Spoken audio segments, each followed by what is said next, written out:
Hello friends, आज मैं एक नई वीडियो ले आई हूँ। आज हम करेंगे classical theory of income and employment. जो क्लासिकल टर्म है ये एसोसिएट करती है कार्ल मार्क्स के साथ, लेकिन फर्दर इसको यूज़ किया था Adam Smith, Ricardo and JB. से ने। जो क्लासिकल है वो बिलीव करते थे full employment in economy bye cut wages rate, यानी कि और इसमें अनएम्प्लॉयमेंट भी होता था। अनएम्प्लॉयमेंट कैसा होता था? वॉलेंट्री अनएम्प्लॉयमेंट क्या होता है? मान लो वेज रेट हमें कम मिल रही है, जितनी हम चाह रहे हैं उससे हमें कम वेज रेट मिल रही है, तो हम अपनी इच्छा से उस वेज रेट पे काम नहीं कर रहे, तो वो होती है वॉलेंट्री अनएम्प्लॉयमेंट। मतलब हम काम तो है इकोनॉमी में, लेकिन हम अपनी इच्छा से काम नहीं कर रहे क्योंकि हमें जो वेज रेट है वो कम मिल रही है, इसलिए इसको बोलते हैं वॉलेंट्री अनएम्प्लॉयमेंट। ये इसकी अजम्पशन है जो आपको पता होनी चाहिए, क्वेश्चन इसी में से पूछा जाता है। और जो classical theory of income and employment है, इसमें क्या होता है? सेल्स लॉ ऑफ मार्केट होता है। सेल्स लॉ ऑफ मार्केट का मतलब क्या है? मतलब supply creates its own demand. मतलब जो सप्लाई है वो अपनी डिमांड अपने आप बना लेती है। जैसे एग्जांपल से देखते हैं, ये फर्म है, ये हाउस होल्ड है।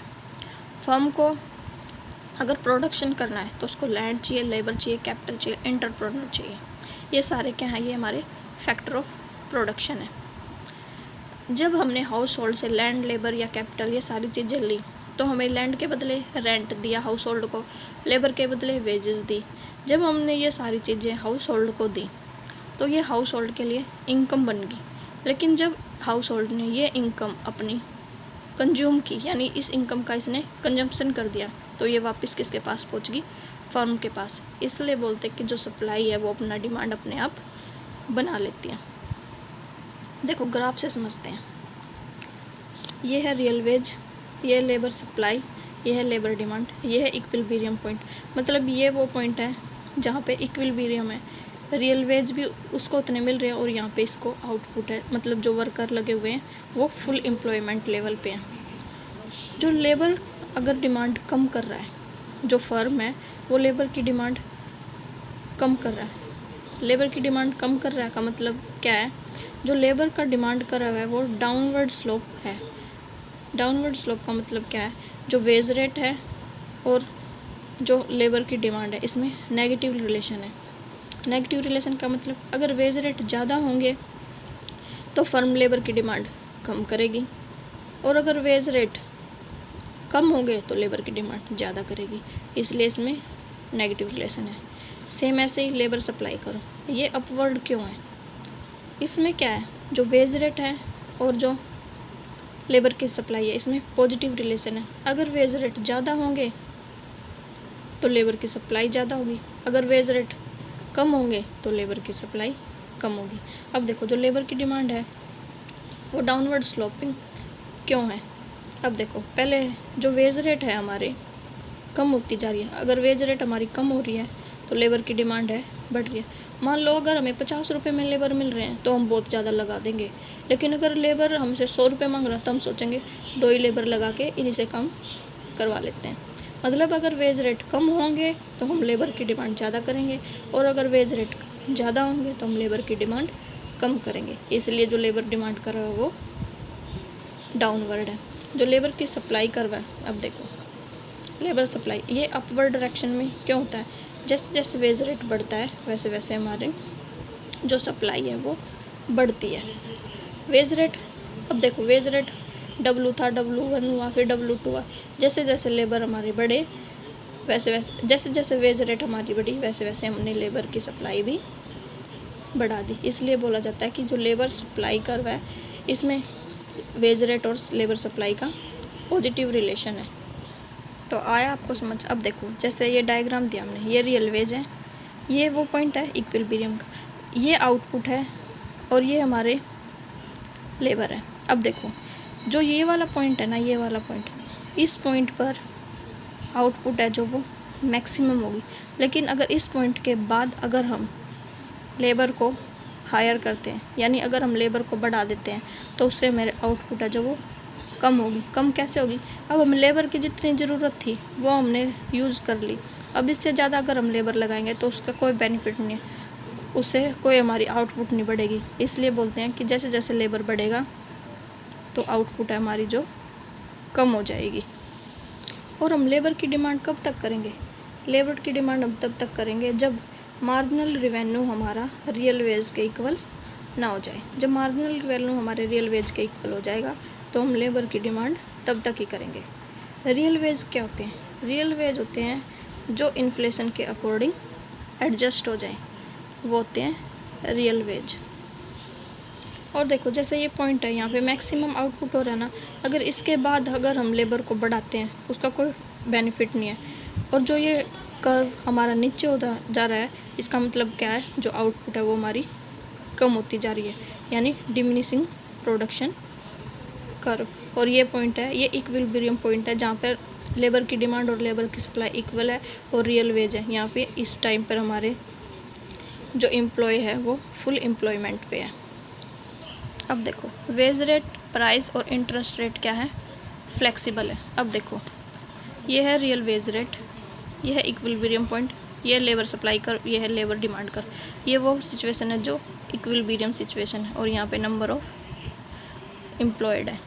अब देखो ये पहले हमारी वेज रेट थी OW और आउटपुट मिल रहा था हमें OQ। जैसे ही हमने वेज रेट को बढ़ा दिया, अब हमने वेज रेट को बढ़ा दिया। वेज रेट बढ़ाने से क्या होगा? वेज रेट जैसे ही हमने बढ़ाई, जो हमारी लेबर की सप्लाई थी वो तो बढ़ गई, लेकिन जो लेबर की डिमांड है वो कम होगी। क्योंकि वेज रेट ज़्यादा हो गए तो लोग क्या करेंगे? डिमांड लेबर की कम कर देंगे, क्योंकि वेज रेट ज़्यादा होने पे वो लेबर को कम हायर करेंगे।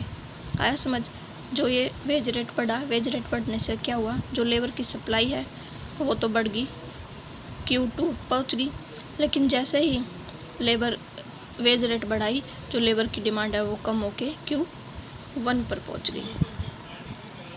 अब देखो जो वेज रेट है उसके बढ़ने से लेबर की डिमांड थी जो वो बढ़ गई और लेबर की सप्लाई है जो कम होगी, लेकिन वो वापस से फ्लेक्सिबल होने का मतलब क्या है? कि वो वापस से इक्विलिब्रियम कंडीशन में तो आएगा ही।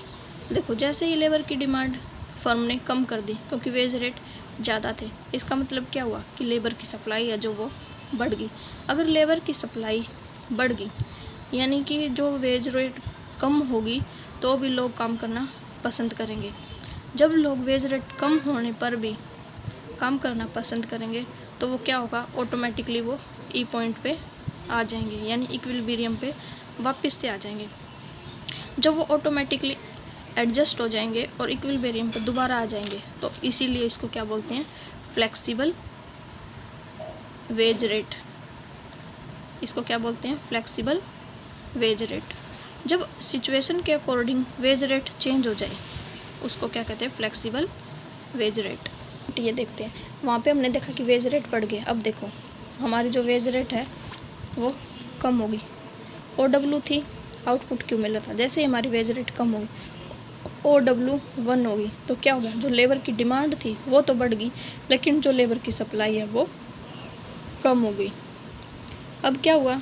जब वेज रेट रिड्यूस हुई तो लेबर की सप्लाई कम हो गई और डिमांड बढ़ गई। क्यों बढ़ी?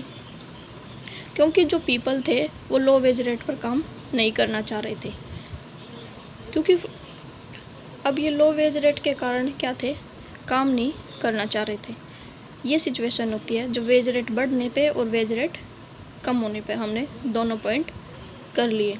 लेकिन जब फ्लक्चुएशन आती है तो ये ऑटोमेटिकली एडजस्ट हो जाती है, इसलिए इनको बोलते हैं फ्लेक्सिबल। और ये जो चेंज होते हैं ऑटोमेटिकली फ्लक्चुएशन के कारण, ये टेम्परेरी होते हैं, परमानेंट नहीं होते। अब देखो जो इंटरेस्ट रेट है वो भी फ्लेक्सिबल है। अब देखो एग्रीगेट डिमांड क्या होता है? Consumption plus saving, consumption plus saving. जो इंटरेस्ट रेट है उसका सेविंग के साथ पॉजिटिव रिलेशन है और इन्वेस्टमेंट के साथ नेगेटिव रिलेशन है। वो कैसे? चलो देखते हैं। पहले हमारा रेट ऑफ इंटरेस्ट देखो, सेविंग के साथ पॉजिटिव और इन्वेस्टमेंट के साथ नेगेटिव, पहले यही देखते हैं। अब देखो अगर रेट ऑफ इंटरेस्ट ज़्यादा होगा, मान लो कोई बैंक हमें रेट ऑफ इंटरेस्ट ज़्यादा दे रहा है, तो हम क्या करेंगे? अपने सेविंग को बैंक में डाल देंगे ताकि हम उनसे इंटरेस्ट है जो वो ज़्यादा कमा सकें। अगर इंटरेस्ट रेट ज़्यादा हो गए तो हम अपनी सेविंग को उसी में डाल देंगे ताकि हमें इंटरेस्ट मिल सके। लेकिन अगर इंटरेस्ट रेट ज़्यादा है तो हम इन्वेस्टमेंट को कम कर देंगे। इंटरेस्ट रेट ज़्यादा होने से इन्वेस्टमेंट कम कैसे होगी? मान लो हमने लोन लिया, लोन हमें मिल रहा है, इंटरेस्ट पे ले रहे हैं हम लोन को। जब हम लोन को ज़्यादा इंटरेस्ट रेट पे लेंगे तो हम उस पैसे से इन्वेस्टमेंट है जो वो कम करेंगे। इसका मतलब क्या है कि अगर इंटरेस्ट रेट ज़्यादा होगा तो इन्वेस्टमेंट कम होगी, अगर इंटरेस्ट रेट कम होगी तो इन्वेस्टमेंट है जो ज़्यादा होगी। अब देखो, रेट ऑफ इंटरेस्ट था OR, जैसे ही हमारा रेट ऑफ इंटरेस्ट बढ़ा OR 1 हुआ। जैसे ही OR 1 हुआ तो हमारी सेविंग थी जो वो बढ़ गई, लेकिन जो इन्वेस्टमेंट है वो हमारी कम हो गई। यहाँ पे हमने ले लिया इन्वेस्टमेंट और सेविंग। अब देखो, जैसे ये वाली कंडीशन एक, जब रेट ऑफ इंटरेस्ट कम हुआ हमारा तो क्या हुआ, जो इन्वेस्टमेंट है वो हमारे बढ़ गए, लेकिन जो सेविंग है वो हमारी कम हो गई। अब देखो, अगर रेट ऑफ इंटरेस्ट ज़्यादा है तो इन्वेस्टमेंट कम है, सेविंग ज़्यादा है। अगर इन्वेस्टमेंट हमारी कम है, इसका मतलब क्या है कि मार्केट में डिमांड भी कम है, यानी कोई इन्वेस्ट ही नहीं कर रहा तो मार्केट में डिमांड कैसे होगी? इन्वेस्टमेंट कब होती है? यानी कुछ प्रोडक्शन कर रहे हैं हम, प्रोडक्शन किसी चीज़ का हम कर ही नहीं रहे तो डिमांड कैसे होगी? अगर इन्वेस्टमेंट कम है मार्केट में तो RBI क्या करेगा, रेट ऑफ इंटरेस्ट को कम कर देगा, रेट ऑफ इंटरेस्ट को कम कर देगा। और अगर इन्वेस्टमेंट ज़्यादा है, मार्केट में डिमांड ज़्यादा है, तो RBI क्या करेगा, रेट ऑफ इंटरेस्ट को बढ़ा देगा। मतलब ये सिचुएशन होती है। इसलिए बोलते हैं कि जो इंटरेस्ट रेट है हमारा, ये क्या है, फ्लेक्सिबल है। अब देखो, नेक्स्ट जंक्शन करते हैं, equilibrium in money market and flexibility of price. जो क्लासिकल है वो बिलीव करते थे क्वांटिटी थ्योरी ऑफ मनी पे। जो क्वांटिटी थ्योरी ऑफ मनी है ये किस पे बेस्ड थी? ये थी फिशर पर बेस। अब देखो, अगर मनी सप्लाई ज़्यादा है, इसका मतलब क्या है कि प्राइस है जो ज़्यादा है। जो मनी सप्लाई है इसका डायरेक्ट रिलेशनशिप है किससे? प्राइस से। देखो, अगर मनी सप्लाई ज़्यादा है, अगर मान लो इकोनॉमी में मनी ज़्यादा है, मनी का सर्कुलेशन ज़्यादा है, तो अगर लोगों के पास पैसे ज़्यादा हैं तो वो डिमांड ज़्यादा करेंगे, और डिमांड ज़्यादा करेंगे तो ऑटोमेटिकली क्या है, प्राइस है जो वो बढ़ जाएगा। इसलिए बोलते हैं कि मनी सप्लाई का डायरेक्ट रिलेशन है किसके साथ? प्राइस के साथ। अब देखो, according to quantity theory of money, MV is equal to PT। M का मतलब है मनी सर्कुलेशन, V का मतलब है velocity of money. Velocity of money का मतलब है कि हम अपने पैसों को कैसे यूज कर रहे हैं, मतलब उनका एडजस्टमेंट कैसे कर रहे हैं। मान लो 10 रुपये हैं तो हम उसको कैसे कैसे यूज कर रहे हैं, कितना पैसा हम कहाँ पे यूज़ कर रहे हैं, कितने रुपए में हम कितनी चीज़ खरीद रहे हैं, वो होती है वेलोसिटी ऑफ मनी। और जो वेलोसिटी ऑफ मनी है ये डिपेंड करती है किस पे, हमारी आदतें क्या हैं, हम किस चीज़ को प्रेफरेंस दे रहे हैं, मतलब किस चीज़ को खरीदने में हम कितना पैसा लगा रहे हैं। और जो V है वो हमारा कांस्टेंट है, और जो ये कांस्टेंट है ये शॉर्ट टाइम के लिए होता है। और जो T है इसका मतलब है गुड एंड सर्विस, या फिर आउटपुट भी बोल सकते हैं, यानी टोटल गुड एंड सर्विस। और ये भी कांस्टेंट होता है शॉर्ट टाइम पीरियड के लिए। अब देखो, जो V है हमारा वेलोसिटी ऑफ मनी, ये भी कांस्टेंट है, और जो टोटल गुड एंड सर्विस यानी आउटपुट है ये भी हमारा कांस्टेंट। तो बचा क्या है, M is equal to P, यानी जो मनी सप्लाई है वो किसका फंक्शन है, प्राइस का। ये हमने ऊपर देख लिया। अब देखो, OP हमारा, ये हमने OY एक्सिस पे प्राइस लिया है, OX एक्सिस पे आउटपुट या एम्प्लॉयमेंट लिया। जब हमारा प्राइस था OP जब हमारा प्राइस था, जो एग्रीगेट सप्लाई है ये इसमें कांस्टेंट होती है। जब हमारा OP प्राइस था तो हमारा इक्विलिब्रियम पॉइंट था E, और जो एग्रीगेट डिमांड था वो था AD। एग्रीगेट डिमांड क्या था, AD, जो है MV यानी money circulation and velocity of money. जैसे ही हमारा प्राइस बढ़ के OP 1 हुआ, जब हमारा प्राइस बढ़ के OP 1 हुआ, देखो स्टेप वाइज चलते हैं। अब देखो, ये हमारा OP प्राइस और जो एग्रीगेट सप्लाई है ये हमारा है कांस्टेंट। मान लो सपोज करो कि मनी सप्लाई है जो इकोनॉमी में ज़्यादा होगी, अगर इकोनॉमी में मनी सप्लाई ज़्यादा होगी तो लोग डिमांड ज़्यादा करेंगे। अगर डिमांड ज़्यादा करेंगे तो जो हमारा एग्रीगेट डिमांड पहले AD था इस इक्विलिब्रियम पॉइंट पे ही से, तो ये भी बढ़ के क्या होगा AD1। जब हमारा एग्रीगेट डिमांड बढ़ के AD1 हो गया तो प्राइस भी हमारे बढ़ के क्या हो गए OP1। जब प्राइस हमारे OP1 हो गए, इसका मतलब क्या हुआ कि जो मनी सप्लाई है उसका डायरेक्ट रिलेशन है प्राइस से। जैसे ही मनी सप्लाई हमारी बढ़ी तो हमारा प्राइस भी था जो वो बढ़ गया।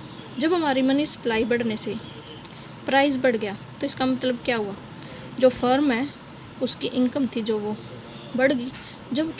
जब इसकी फर्म की इनकम बढ़ गई तो वो क्या करेगा, उससे आउटपुट ज़्यादा होगा और वो ज़्यादा लोगों को एम्प्लॉयमेंट देगा। यानी कि जब फर्म की इनकम बढ़ी तो उसने आउटपुट और एम्प्लॉयमेंट को बढ़ा दिया। और सेम ऐसे ही जब एग्रीगेट डिमांड AD थी हमारी, AD1 हुआ तो बढ़ गई।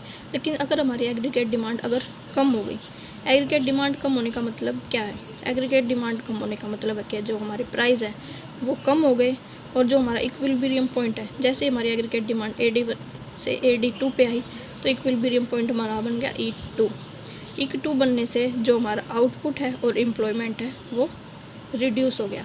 पहले हमारा आउटपुट था और एम्प्लॉयमेंट बढ़ के OQ1 हो गया था। जब हम E1 पॉइंट पे, जब हम E2 पॉइंट पे आए तो हमारा जो आउटपुट और एम्प्लॉयमेंट है वो कम होके कितना हो गया OQ2 हो गया। तो आया आपको समझ में classical model of output and employment.